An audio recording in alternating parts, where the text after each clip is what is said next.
nos metemos en otros asuntos porque pensamos que uno de los aprendizajes que nos había dejado la pandemia de COVID-19 era que teníamos que tener una respuesta en salud importante frente a una situación que podría presentarse en el futuro de características similares y que además tuviese un importante componente preventivo para no funcionar desde la salud en términos reactivos. Carlos Almonacid es el jefe del programa de Derecho a la Salud de la Defensoría del Pueblo y nos acompaña a esta hora. Señor Almonacid, ¿cómo le va? Buenos días, bienvenido. Carlos, muy buenos días. Gracias por la invitación. No, al contrario, gracias a ustedes por atendernos. A ver, una política pública en salud para enfrentar el dengue y contenerlo, que tenga además como base una sólida cultura de prevención, es un asunto probablemente multidisciplinario, que no lo puede resolver una sola institución, ¿no es cierto? Yo quería preguntarle si hoy por hoy esta política de prevención que se podría implementar en salud desde la perspectiva de la Defensoría del Pueblo necesita de dinero o se puede implementar con lo que tenemos. Son ambas cosas. Bueno, en primer lugar, permíteme señalar a manera de introducción que nuestro sistema de salud todavía sigue siendo frágil, débil, que produce inequidades y bueno, además carece o enfrenta una fragmentación y segmentación históricas que pese a la pandemia no ha sido superado. Y tampoco hay muchas iniciativas serias que apunten a superar esas carencias que tiene el sistema. Ahora, en lo que concierne a enfrentar una nueva pandemia o estos brotes de dengue, lo que sí se requiere es definitivamente un mayor presupuesto, pero al mismo tiempo también se requiere una mejor ejecución presupuestal. Okay. Lo que nosotros hemos advertido es precisamente que si bien ha habido un presupuesto que se ha distribuido a algunos gobiernos regionales, este todavía, al menos hasta la primera semana de mayo, presentaba, digamos, una brecha en su ejecución, no era alrededor del 30% cuando ya los casos eran significativamente altos. Ahora tenemos que también medir cómo se está llevando a cabo la ejecución presupuestal tanto del primer decreto supremo que salió como de este segundo, ¿no? Que también ha destinado recursos para las regiones y para los establecimientos de salud. En concreto, cuando nosotros vamos a los establecimientos, que es digamos ya el trabajo de campo, advertimos que los hospitales nos señalan que no tienen presupuesto o que no han recibido un presupuesto adicional, sobre todo en Piura, ¿no? Eso nos parece, la verdad, grave. Hay también un problema de gestión que tiene que resolverse y que además frecuentemente se suele presentar cuando se presentan estos problemas, ¿no? Que señalan que sí se han destinado recursos, pero cuando vamos al gobierno regional hay dificultades de distinta naturaleza que explican que hay cosas que no están marchando bien para enfrentar el brote. Ahora, siempre intentando instalar una política pública de prevención en salud, pensando en las epidemias, una campaña de concientización y educación sobre, por ejemplo, cómo eliminar el agua estancada en recipientes como neumáticos, botellas u otros objetos que puedan acumular agua, ¿no es cierto? Todas esas campañas de prevención tienen un fuerte componente comunicacional, pero en general lo que vemos son campañas muy estacionales y poco sostenidas en el tiempo. ¿Coincide en mi apreciación o quisiera añadir algo más sobre el tema, señor Almonacid?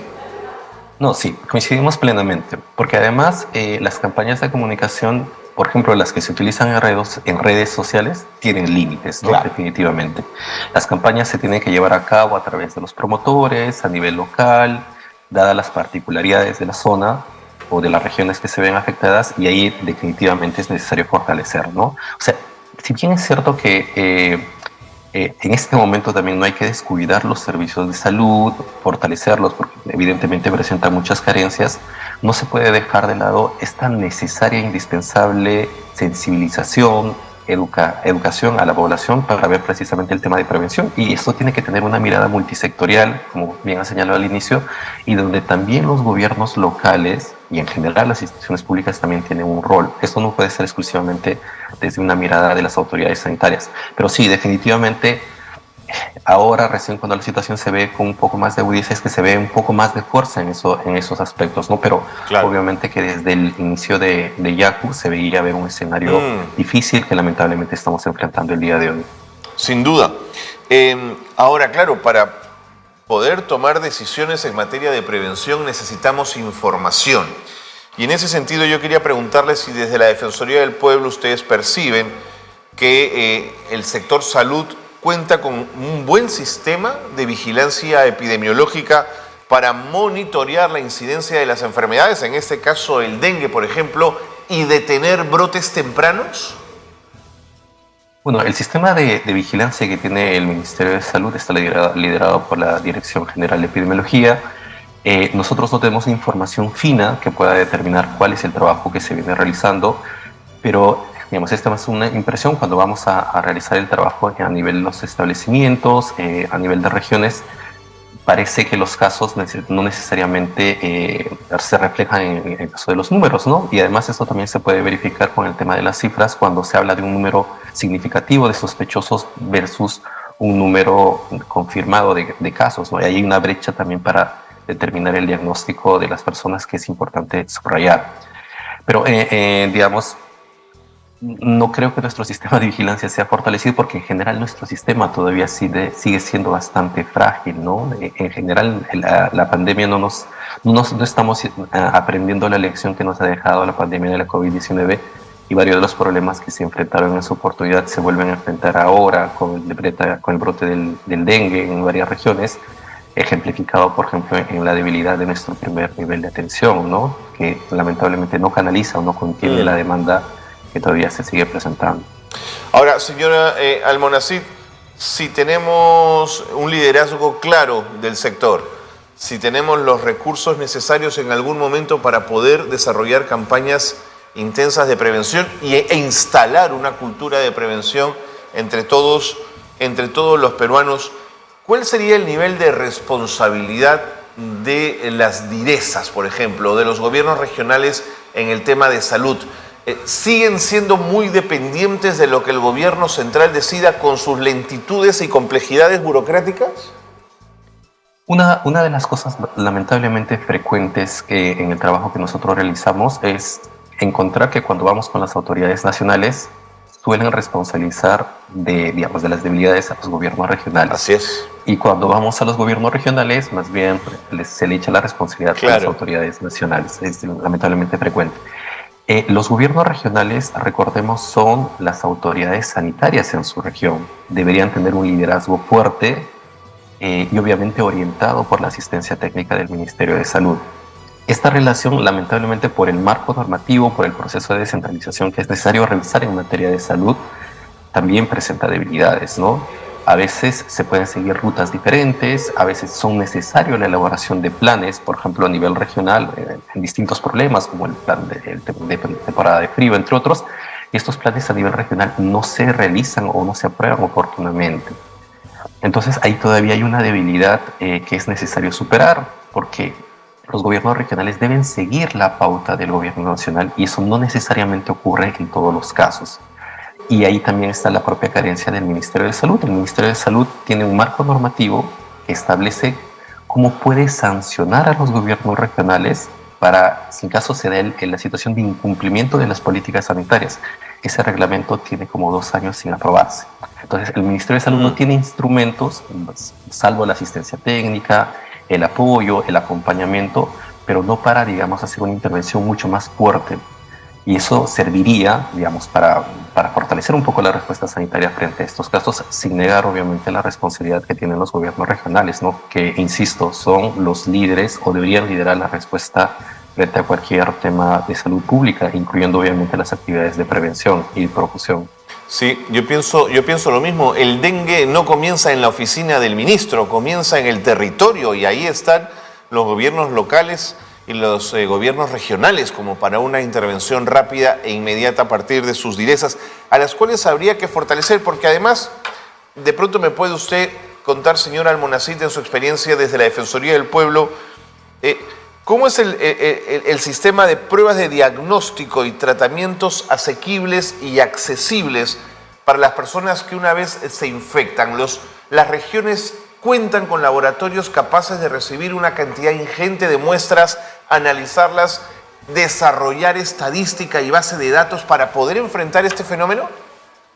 No, todavía hay brechas, ¿no? En el trabajo de campo que nosotros hemos realizado, hemos visto, por ejemplo, que en algunos hospitales donde la prueba diagnóstica se realizaba, digamos, dentro de las 72 horas, en promedio se han extendido más allá de una semana, ¿no? Epa.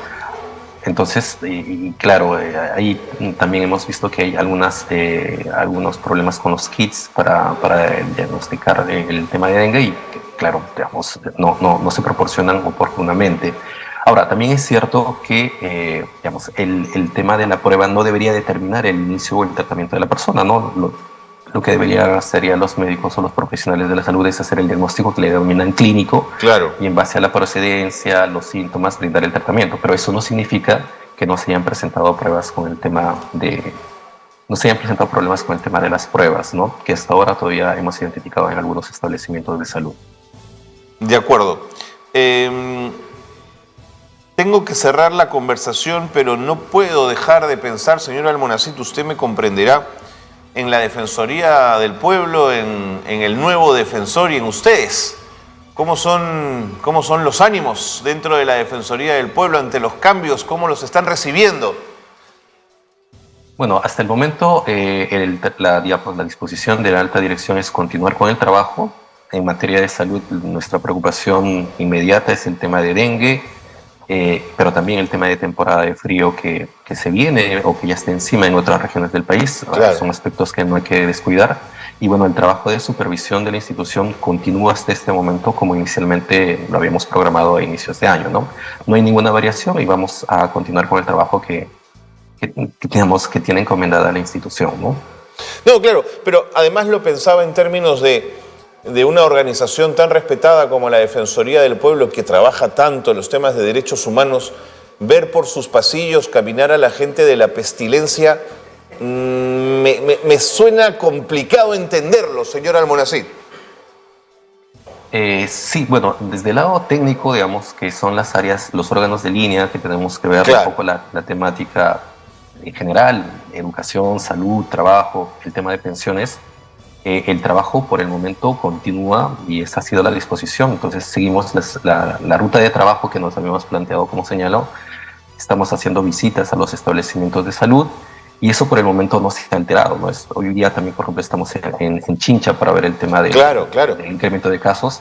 Y eso, lo que puedo señalar en este momento es que no se ha alterado y continúa, y esperemos que pueda continuar también de esa ruta, ¿no?